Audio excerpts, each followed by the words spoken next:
Now let's consider one of Hayek's essays on free enterprise.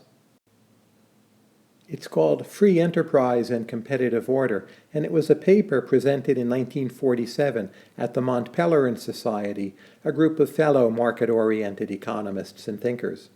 In this paper, I view Hayek as essentially issuing a challenge to his compatriots. Hayek starts by noting that more government is indeed likely in the immediate future. One of the problems for Hayek is that a positive program for freedom is badly needed, but really not there at that moment. And keep in mind, the world is coming off a period when fascism, totalitarianism, and communism were dominant ideologies. Hayek very much regrets that a lot of people who call themselves defenders of free enterprise are unfortunately very often defenders of privilege or corporate privilege and not really defenders of freedom at all.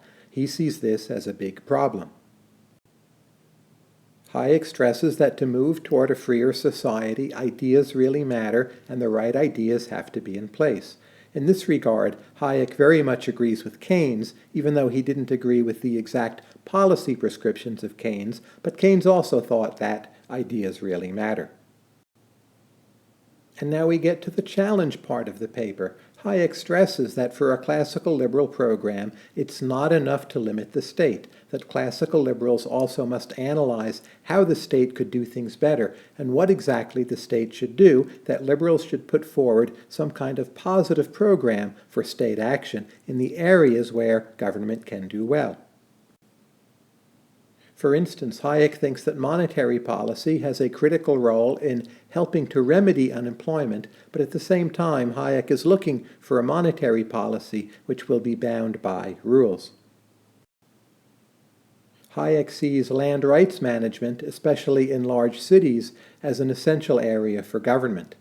We sometimes call this eminent domain. It may be the case that to build certain large projects, the government needs to control or somehow manipulate land rights to make it possible for those projects to happen. Hayek also fears for monopoly power in this future, but he thinks a lot of monopoly power will not come from the ordinary activities of corporation, but rather they will come from patent law and copyright law and intellectual property protection more generally. In this regard, with this worry, Hayek was very far ahead of his time.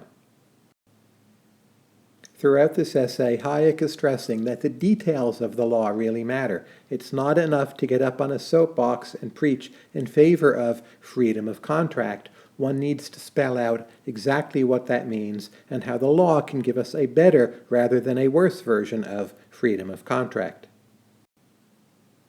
At some points in this essay, Hayek even gets a bit radical. He questions, for instance, whether limited liability is necessarily the right arrangement for all corporations at all points in time. This is usually considered a fairly left-wing point of view. Hayek also argues that the classical liberal movement has spent too much of its energies opposing trade unions, when in fact trade unions have served useful purposes in protecting the rights and interests of workers. Hayek closes this essay with a bombshell. He argues that an inheritance tax may play some important role in securing and funding a free society in the future. In this regard, Hayek once again is challenging some of the preconceptions of his audience and arguing that a market-oriented movement really needs to re-examine a lot of its premises and think carefully about which ideas it will promote for the future.